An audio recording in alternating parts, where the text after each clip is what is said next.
अ,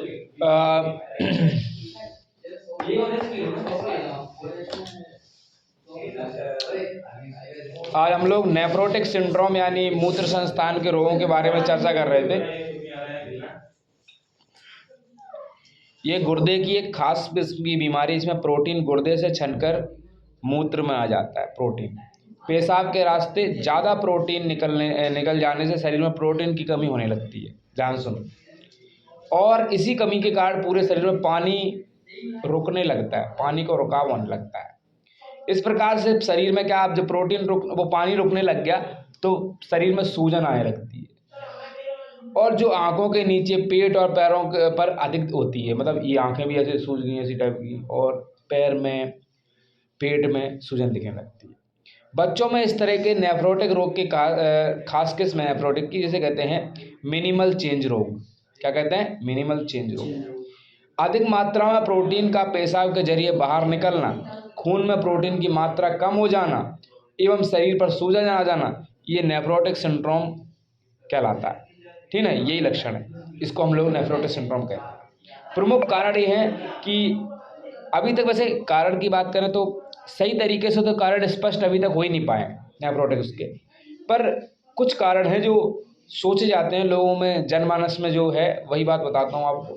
कि एलर्जी होती है, या तो कुछ किसी प्रकार की एलर्जी है, कुछ किस्म के वायरस हैं, संक्रमण, उससे इन्फेक्शन हो गया हमें, या कोई दवाई है, दवाई इन्फेक्शन कर गई है, और या फिर कहें कि जैसे उसको डायबिटीज़ है, मधुमेह है, मलेरिया, सिफिलिस, कुष्ठ रोग, स्लेशोप, बैक्टीरियल एंडोकार्डिटिस या ग्लोमेरुलोनेफ्राइटिस, इतने ये सब चीज़ें। अधिकतर बच्चों में इस रोग का कारण पता नहीं चल पाता है, बच्चों में नहीं पता चल पाता है रोग।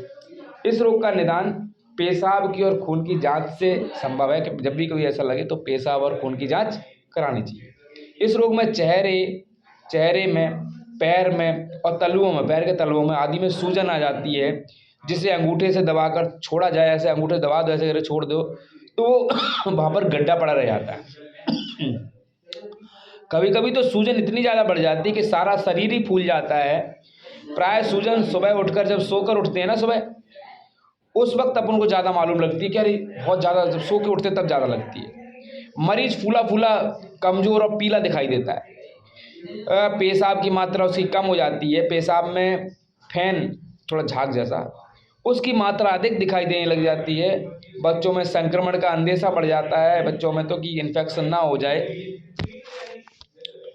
तो ये रहता है। नाखूनों पर और चौड़ाई में जो बैंड से पड़ जाते हैं, ऐसे बैंड से, ऐसे निशान से बनने लगते हैं, वाइट बैंड नाखूनों में, वाइट बैंड बन जाते हैं। जैसे ये देखो, ये कुछ है, ये वैसे एक नाखून में है मेरे, तो उनके नाखून में अक्सर ज़्यादा दिखने लग जाते हैं, ये ज़्यादा बैंड बन जाते हैं, है ना। हल्के हल्के तो हैं ही, पर ये ज़्यादा बढ़ जाते हैं, और ये अच्छे लक्षण नहीं होते लक्षण। ओके, नाखून पर, और बच्चों को बार बार सर्दी जुकाम हो जाता है, कभी कभी बीपी बढ़ा हुआ मिलता है। इन बच्चों में निमोनिया, पेरिटोनाइटिस, दिमाग की झिल्ली में सूजन भी देखने को मिलती है। रोग अधिक समय तक रहने पर बढ़वा कर रुक जाती है। अच्छा देखो, एक बात सुनो कि रोग की पहचान कैसे करनी चाहिए हमें। पेशाब में प्रोटीन आना, विशेष रूप से सबसे पहले एल्ब्यूमिन, ये है, पहचान लो कि प्रोटीन आ रहा है पेशाब में, तो फिर खतरनाक वाली बात है। खून में प्रोटीन की कमी बता रहा है, साथ ही एल्ब्यूमिन ग्लोब्यूलिन का प्राप्त अनुपात विपरीत हो रहा है, इससे पता चल जाएगा। खून में कोलेस्ट्रॉल की मात्रा बढ़ रही है, कोलेस्ट्रॉल, मूत्र में लिपिड्स मिल रहे हैं, सारे शरीर में सूजन तथा निस्सरण के रूप में सूजन वगैरह दिख रही है, ईएसआर बढ़ा हुआ है। अब ये सब चीज़ें देखो फिजिकल तो दिख नहीं रही हैं, इनके लिए क्या, हम चेकअप कराएंगे तो चेकअप के अंदर ही तो लिख के आएंगे ये सारी चीज़ें, है कि नहीं। तो चेकअप, यानी अंदेशा है तो चेकअप कराना जरूरी है, उसी से हमें समझ आ पाएगा। परिणाम ही होता है कि रीनल या यूरिनरी ट्रैक्ट पेन, एक्यूनल रीनल फेलियर, एक्यूनल heart failure with pulmonary oedema, urinary tract infection और हाइपरटेंसिव इन्फ्लेमेटरी आदि उपद्रव, जो भी कॉम्प्लिकेशंस हैं, उनकी संभावना रहती है। कभी कभी वृक्कशिरा में रक्त यानी खून का थक्का बनने के कारण मूत्र में खून आने लग जाता है, टॉयलेट में, नीचे पेड़ुओं में दर्द होता है इनमें, और मूत्र में प्रोटीन की मात्रा बढ़ जाती है। आपको समझ आ गया। अब सामान्य चिकित्सा तो यदि सूजन अधिक है तो मरीज को लिटा कर रखें, उसे आराम करने दें उसे, ठीक है। यदि तीव्र संक्रमण है, ज़्यादा लग रहा है कि ज़्यादा इन्फेक्शन है, तो पूर्ण विश्राम, कंप्लीट बेड रेस्ट दें उसे। साधारण केस में 3 सप्ताह तक और गंभीर केस में कम से कम 3 महीने तक विश्राम देना पड़ेगा आपको। चिकित्सा में मूत्र औषधियों का व्यवहार किया जाता है। जिनका ब्लड प्रेशर या रक्तचाप अधिक है उन्हें एंटी हाइपरटेंसिव दवाइयाँ देनी पड़ती हैं। कार्डियक फेलियर की स्थिति में कार्डियक टॉनिक 70% बच्चों में स्टेरॉइड्स समूह की दवाएं काफ़ी कारगर सिद्ध हो जाती हैं, 70% केसेस में सही रह जाती है। इस रोग की उभरी हुई अवस्था में बच्चे को नमक, अत्यधिक प्रोटीन युक्त भोजन और तरल पदार्थ, ये सब चीज़ें नहीं देनी चाहिए, परहेज करना चाहिए कि नहीं दें उसे, ठीक है ना। फल, दूध वगैरह दिया जा सकता है।